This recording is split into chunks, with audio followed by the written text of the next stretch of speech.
So dear students, welcome to Smart Classes. So তোমালোকে নিশ্চয় ভাবিব পাৰা যে মই আজি হোৱাইট বোৰ্ড নহয় আজি ব্ল্যাক বোৰ্ডত হে ক্লাস কৰি আছো। কিয় ব্ল্যাক বোৰ্ডত ক্লাস কৰি আছো এটো কৈ আছো মই যে মই ব্ল্যাক বোৰ্ডত ক্লাস কৰি আছো মই স্কুলতে। আজি মই ঘৰ যোৱাৰ টাইম পোৱা নাই, সেই কাৰণে মই কি কৰিলো এই ব্ল্যাক বোৰ্ডতে আজি মই তোমালোকক ভিডিও বনাই আপলোড দিম। আমি লাষ্টৰ ভিডিও বিলাকত আমি কি আলোচনা কৰিছিলো যে ইউক্লিডৰ বিভাজন পৰিমিকা ব্যৱহাৰ কৰি আমি গসাউ উলিয়াইছিলো। কিনকা ধৰণৰ গসাউ ধৰা দুটা নাম্বাৰ দিয়া আছিল, সেই নাম্বাৰ দুটাৰ কি উলিয়াইছো আমি গসাউ উলিয়াইছো, যেটো আছিল অনুশীলনী 1.1 ৰ 1 নম্বৰ কোশ্চেন বিলাক। সো আমি আজি আলোচনা কৰিম যে কোশ্চেন নম্বৰ 2 টো, ঠিক আছে। কোশ্চেন নম্বৰ 2 আলোচনা কৰাৰ আগতে তোমালোকে এটা কাম কৰিবা, যদি ভিডিওটো প্ৰথম চাইছা তেনেহলে তো সাবস্ক্ৰাইব কৰি দিবা, লাইক কৰি দিবা আৰু শেয়াৰ কৰি দিবা, লগতে কমেন্টও কৰিবা যাতে তোমালোকে লেটেস্ট ভিডিও বিলাক পাই থাকা, ঠিক আছে। সো বলক আমি আৰম্ভ কৰো। সো এতিয়া কি আছে 2 নম্বৰ কোশ্চেনটোত যে দেখুৱা যে যিকোনো যোগাত্মক অযুগ্ম অখণ্ড সংখ্যাই কি কৈছে যে 6q + 1 বা 6q + 3 বা 6q + 5 আৰ্হিৰ যত q এটা কোনোবা অখণ্ড সংখ্যা, ঠিক আছে। সো নিশ্চয় তোমালোকৰ মনত আছে যে আগৰ ভিডিও বিলাকত মই কৈ আহিছো যে যেটো ইউক্লিডৰ বিভাজন পৰিমিকা আছে, সেই ইউক্লিডৰ বিভাজন পৰিমিকাটো কি আছিল। ইউক্লিডৰ বিভাজন পৰিমিকাটো আছিল এনে ধৰণৰ যে a = bq + r যত যেটো r ৰ মান আছে সেই r ৰ মানটো কি হ'ব, r ৰ মানটো হ'ব আমাৰ 0 ≤ r b। তাৰ মানে r ৰ মানটো হ'ব এই যে 0 আছে 0 তকৈ কি হ'ব ডাঙৰ হ'ব বা সমান হ'ব পাৰে আৰু কি হ'ব b তকৈ সৰু হ'ব। সো এইটো ফৰ্মুলা দি পেলাই আমি কি কৰিম এই অংকটো আমাৰ কৰিব লাগিব। ইয়াত অকল তোমালোকে এই যে ইটো যে আছে ইটোৰ লগত ভিজাই চাবা, ইটোৰ লগত তোমালোকে মিলাই চাবা যে কি আছে। ইয়াত দেখা ইয়াত কিউ আছে নহয়, ইয়াতো কিউ আছে, গতিকে মিলি গৈছে। তেনেহলে এই যে 6 যে আছে 6 টো কাৰ মান হ'ব, ইটোৰ মান বিৰ মান হ'ব না নাই, বিৰ মান হ'ব, ঠিক আছে। আৰু r ৰ মান কিনি কিমান হ'ব বা 0 1 2 3 এনেকা 5 লৈ যাব। যেহেতু আমাৰ ইয়াত বিৰ মান কিমান আছে 6 আছে, গতিকে r ৰ মান কি হ'ব 0 1 2 3 4 5 and 6 হ'ব, মানে বিতকে সকলো সময়তে সৰু হ'ব। সো আমি এতিয়া কেনেকৈ কৰিম এটো দেখো। আমি এতিয়া কৰিম কি যে আমাৰ প্ৰথমত ধৰিব লাগিব, ইয়াত কৈছে যিকোনো যোগাত্মক, সেই যোগাত্মক অখণ্ড সংখ্যাটো আমাৰ ধৰিব লাগিব ন যে কি সংখ্যাটো আছিল। সো আমি প্ৰথমত কি কৰিম যে আমি आंसर লিখি ললো যে ধৰিলো যে a যিকোনো যোগাত্মক অযুগ্ম অখণ্ড সংখ্যা, অখণ্ড সংখ্যা। তো ডিয়ার স্টুডেন্টস এটা কথা মনত ৰাখিবা, তোমালোকৰ কিতাপত হিন্টস দিয়া থাকিব পাৰে কিন্তু পৰীক্ষাত কেতিয়াও হিন্টস দিয়া নাথাকে, এটো তোমালোকে নিজে ধৰিব লাগিব, ঠিক আছে। সো এতিয়া দেখা আমি কি ধৰিলো a যিকোনো যোগাত্মক অযুগ্ম অখণ্ড সংখ্যা। এতিয়া কৈছে অযুগ্ম, এতিয়া অযুগ্ম নাম্বাৰ বিলাক কোনবিলাক যে যিবিলাক সংখ্যা আমি কি কৰিব নোৱাৰি 2 এৰে ডিভাইড কৰিব নোৱাৰি, এইবিলাক সংখ্যাকে কি বুলি কোৱা হয় অযুগ্ম সংখ্যা বুলি কোৱা হয়, ঠিক আছে মনত ৰাখিবা। আৰু এই যে ইউক্লিডৰ বিভাজন পৰিমিকা যেটো আছে ইউক্লিডৰ বিভাজন পৰিমিকা কি কয় ইয়াত দেখা, তেনেহলে কি হ'ব যে a = bq + r যত r ৰ মান হ'ব 0 ≤ r b, r ৰ মানটো হ'ব 0 ৰ সমান বা 0 তকৈ ডাঙৰ আৰু b তকৈ কি হ'ব সদায় সৰু হ'ব, এটো মনত ৰাখিবা, ঠিক আছে। এতিয়া কি কৰিম আমি, এতিয়া দেখা r ৰ মান আমি প্ৰথমৰ পৰা এতিয়া r ৰ মান কিমান হ'ব, b ৰ মান কিমান আছে, b ৰ মান আছে ইয়াত 6। সো r ৰ মান কিমান হ'ব, r ৰ মান হ'ব 0 ৰ পৰা আৰম্ভ কৰি b লৈ বা b ৰ আগলৈকে হ'ব। তেতিয়াহ'লে ইয়াত 0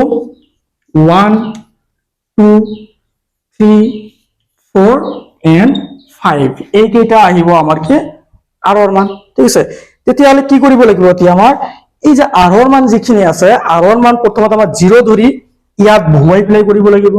তাৰ পিছত 1 ধৰি ইয়াত বহুৱাই প্লাই কৰিব লাগিব, 2 ধৰি ইয়াত বহুৱাই প্লাই কৰিব লাগিব, মানে এনেকে সকলোখিনিতে তোমাৰ কি কৰিব লাগিব আৰৰ মান ধৰি কিনে অংকটো কৰিব লাগিব দেখিব লাগিব যে কত যাই পেলাই আমাৰ কি হয় এটো যুগ্ম হয় আৰু কত যাই পেলাই কি হয় এটো অযুগ্ম হয় ঠিক আছে সো আমি এতিয়া কৰিম কি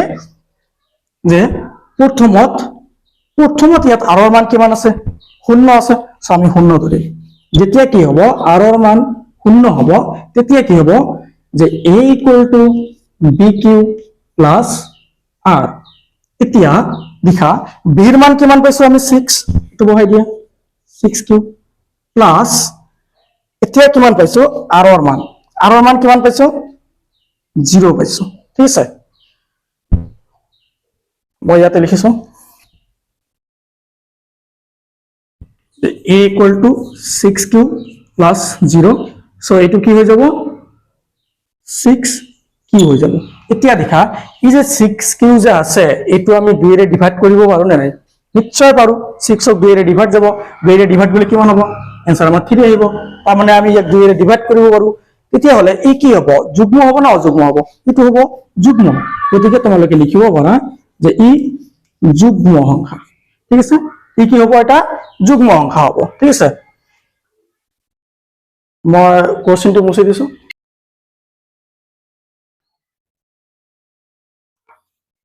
এতিয়া দেখা মই কি কৰিম এতিয়া আমি প্ৰথমে কি কৰিলো r ৰ মান 0 ধৰি পেলাই কৰিলো তাৰ পিছত কি কৰিম আমি r ৰ মান 1 ধৰি পেলাই কৰিম দে ষ্টুডেন্টস তোমালোকে আগত লিখি লোৱা এইবিলাক কাৰণ ইয়াত মানে ঠাই হোৱা নাই ভালকে কাৰণ আমি চকেৰে লিখি আছো সেই কাৰণে ইয়াত ঠাই হোৱা নাই ভালকে সো আগত ইখিনি লিখি লোৱা তাৰ পিছত মই লিখি দি আছো আকৌ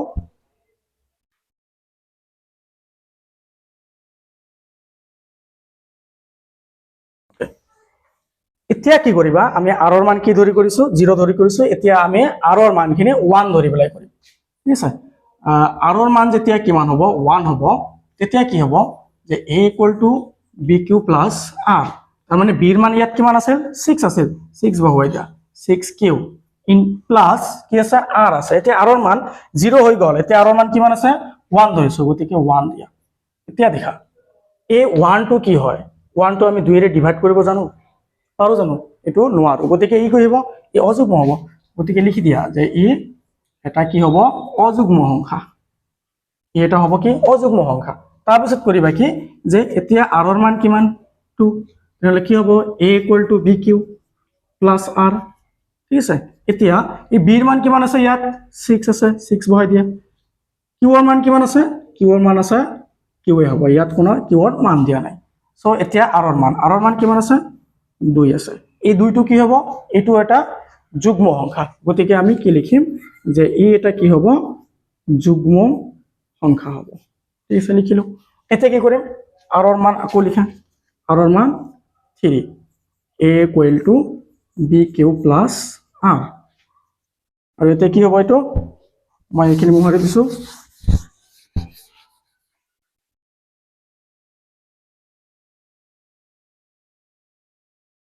ইয়াত হ'ব 6q প্লাস r ৰ মান কিমান আছে 3 আছে ই এটা কি হ'ব অযুগ্ম সংখ্যা অযুগ্ম তাৰপিছত হ'ব r ৰ মান 4 a = bq plus r b ৰ মান আছে 6 ইয়াত q হ'ব প্লাস r ৰ মান কিমান আছে 4 আছে সো 4 টো এটা যুগ্ম সংখ্যা হয় গতিকে আমি কি লিখিম ই এটা যুগ্ম সংখ্যা তাৰ পিছত কি লিখিম আমি যে এতিয়া r ৰ মান কিমান আছে 0 ৰ পৰা আমি 5 লৈ ধৰিছো গতিকে 4 লৈ শেষ হৈ গল এতিয়া আৰু এটা আছে গতিকে r ৰ মান কিমান হ'ব 5 r ৰ মান যেতিয়া 5 হ'ব তেনেহলে a ৰ মানখিনি কি হ'ব দেখা যে ইয়াত হ'ব 6q প্লাস সাগে ইয়াত দেখা না যায় গতিকে মই ওপৰতে লিখি দিছো কিনে r ৰ মানখিনি 5 তেতিয়াহলে a ৰ মানখিনি হ'ব a plus bq plus r আৰু মানে ইয়াত 6 b ৰ মান কিমান দিয়া আছে 6q plus r ৰ মান কিমান দিয়া আছে 5 কি হ'ব যুগ্ম না অযুগ্ম ই নিশ্চয় অযুগ্ম কাৰণ আমি 5 ক ডিভাইড কৰিব নোৱাৰি সো লিখি দিয়া ই অযুগ্ম এতিয়া দেখাছোন আমি r ৰ মান প্ৰথমত 0 ধৰি পেলাই কৰিছো কিমান পাইছো আমি যে 6q পাইছো অকল a = 6q পাইছো এটো যুগ্ম তাৰপিছত দেখা যেতিয়া 1 পাইছো তেতিয়া কি পাইছো আমি অযুগ্ম পাইছো, যেতিয়া 2 পাইছো কি পাইছো যুগ্ম পাইছো, 3 পাইছো অযুগ্ম, আকৌ 4 পাইছো এইটো যুগ্ম হৈছে, আকৌ কি পাইছো 5 পাইছো এইটো কি হৈছে অযুগ্ম হৈছে। গতিকে এনেকে লিখি দিবা যে তেওঁতে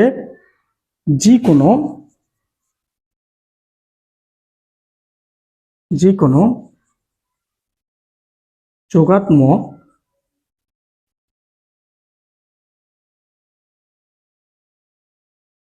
অযুগ্ম অখণ্ড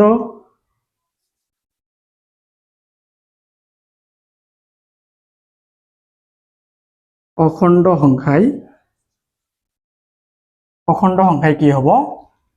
6q প্লাস 1 বা 6q প্লাস 3 বা 6q প্লাস 5 আৰ্হিৰ তুলি ল'ব পাৰা এতিয়া।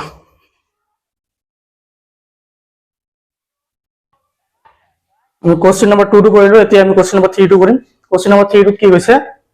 যে 616 মানে 616 জন সদস্যৰ এটা সৈন্য বাহিনীৰ গোটে 32 জনীয়া সেনা দলৰ পিছে পিছে কদম খোজ কাঢ়িবলগীয়া স্তম্ভৰ উচ্চতম সংখ্যা কি হ'ব। তাৰমানে কি কৈছে যে 32 জনীয়া এজন সেনা দল আছে, সেই সেনা দলৰ পিছে পিছে কি কৰিছে 616 জন সদস্য কি কৰিছে খোজ কাঢ়ি আছে, ঠিক আছে। এই তেনেহলে কৈছে কি যে ইসকলে যে খোজ কাঢ়ি আছে 32 জনীয়া আৰু 616 জনীয়া যে খোজ কাঢ়ি আছে ইহঁতৰ কি হ'ব তেতিয়া কিমান বাৰ একেলগে খোজখিনি পৰিব, এই যে কদম যিখিনি পৰিব এইখিনি ভৰিখিনি কিমান বাৰ একেলগে খোজ কাঢ়িবলগীয়া হ'ব, ঠিক আছে। এইটো উলিয়াবলৈ হলে আমাক প্ৰথমে কি কৰিব লাগিব যে এই যে 616 আৰু 32 জনীয়া তাৰমানে কি যিখিনি মিল খাই আছে আমি এইখিনি অকল চাই আছো মানে। গতিকে আমাৰ কি কৰিব লাগিব মিল খোৱা হলে যে দুটা সংখ্যাৰ যদি কোনো এটা সংখ্যাত মিল খায় তেনেহলে কি কৰিম আমি তাক কি বুলি কওঁ গসাউ বুলি কয়, যিখিনি কমন থাকে হয় না এইখিনিক আমি কি কওঁ গসাউ বুলি কয়। তেনেহলে ইয়াত কি কৰিব লাগিব 616 আৰু এই যে 32 যে আছে এই দুটা সংখ্যাৰ কি উলিয়াব লাগিব আমাৰ গসাউ উলিয়াব লাগিব। গসাউ উলিয়ালে আমি কি কৰিম যে এই খোজ কাঢ়িবলগীয়া স্তম্ভৰ উচ্চতম সংখ্যা আমি পাম, ঠিক আছে। তো কেনেকে লিখিম এইটো আমি এইটো কৰিব লাগিব ইউক্লিডৰ যিটো বিভাজন ক্ৰমিকা আছে এই ইউক্লিডৰ বিভাজন ক্ৰমিকা হিচাপত আমাৰ কি কৰিব লাগিব এইটো অংকটো কৰিব লাগিব। এনে দীৰ্ঘ হৰণ বা চুটি হৰণ এইখিনি নহয় কিন্তু, ঠিক আছে। সো আমি কেনেকে লিখিম এইটো এনেকে লিখিব লাগিব যে 616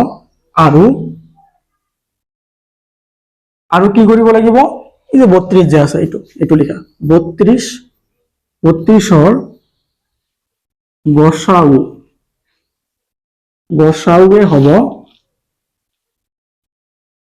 গসাউৱে হ'ব কি লিখিবা যে খোজ কাঢ়িবলগীয়া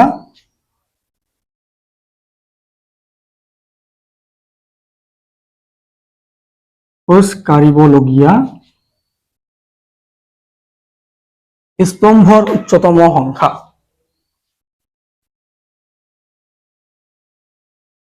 স্তম্ভৰ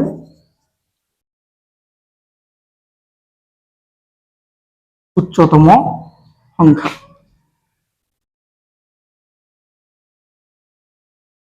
স্তম্ভৰ উচ্চতম সংখ্যা। সো এতিয়া দেখা এই দুটা গসাউ উলিয়াম। তেনেকে গসাউ কেনেকে উলিয়াম আমি যে ইউক্লিডৰ বিভাজন ক্ৰমিকাত আছে দুটা সংখ্যা দিয়া থাকিলে এটা সংখ্যা a আৰু এটা সংখ্যা b দিয়া থাকিলে আমি এনে দুটা অদ্বিতীয় সংখ্যা পাম q আৰু r পাম। তেনেহলে ইয়াত এই সংখ্যা দুটা কোনটো কি ধৰিব এটা a আছে এটা b আছে। গতিকে ইয়াত লিখিব লাগিব এনেকে যে যেহেতু আমাৰ কি হয় 616টো ডাঙৰ হয় কোনটোতকে ডাঙৰ 32তকৈ কি হয় ডাঙৰ হয়। গতিকে আমাৰ a এৰ মান হ'ব 616 আৰু b এৰ মান হ'ব 32। গতিকে a ক আমি b ৰে ডিভাইড দিব লাগিব, তাৰ মানে 32 ৰে 616 কি কৰিব লাগিব ডিভাইড দিব লাগিব, ঠিক আছে। কেনেকে কৰিম আমি দেখা গতিকে কি লিখিম যে 616 ইজ ইকুয়াল টু 32 কিমান বাৰ যাব এইটোৰে এতিয়া এইটোৰে কিমান বাৰ ভাগ যাব চাওচোন 19 বাৰ দিয়াচোন কিমান বাৰ যায় যদি আমি 20 বাৰ দিও 20 বাৰ দিলে কিমান হ'ব এটুতকৈ বেছি হৈ যাব গতিকে 19 বাৰ দিয়া কিমান হ'ব মই যদি 19 32ক 19 পূৰণ কৰি দিওঁ তাহলে কিমান হ'ব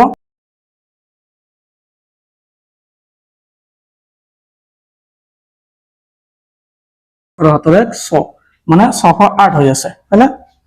সো এইটো আমি কিমান বাৰ দিছো 19 বাৰ দিছো বাকি থাকিলে আমাৰ কিমান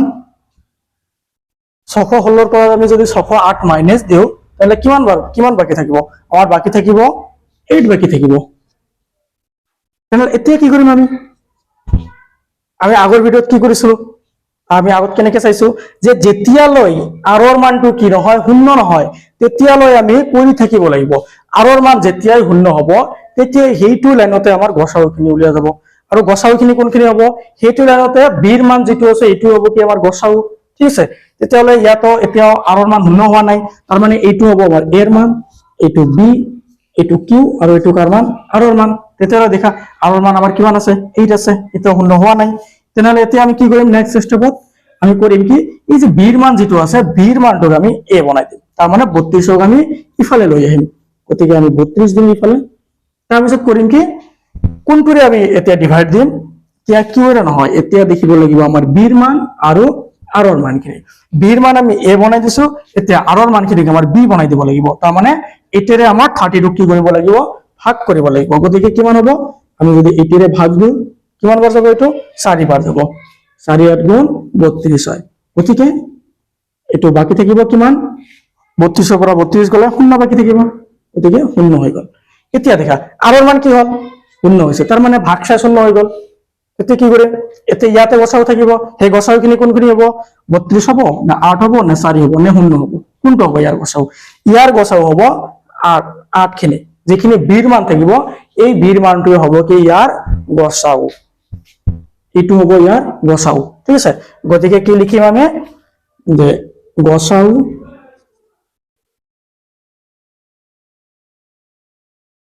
সমান সমান কি হ'ব 8 হ'ব আৰু আমি যেহেতু কি কৈছো যে এই সংখ্যা দুটা গসাউৱে হ'ব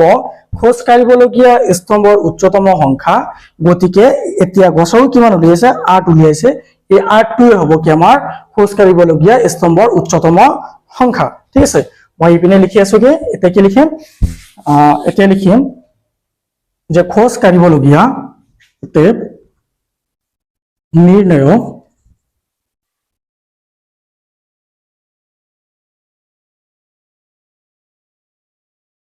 খোজ কাঢ়িবলগীয়া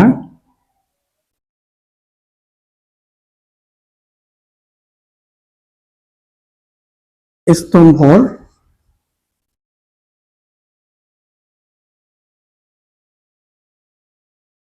উচ্চতম সংখ্যা হ'ব কিমান হ'ব সংখ্যা ইয়াত গসাউ কিমান আছিল 8 গতিকে এইটোই হ'ব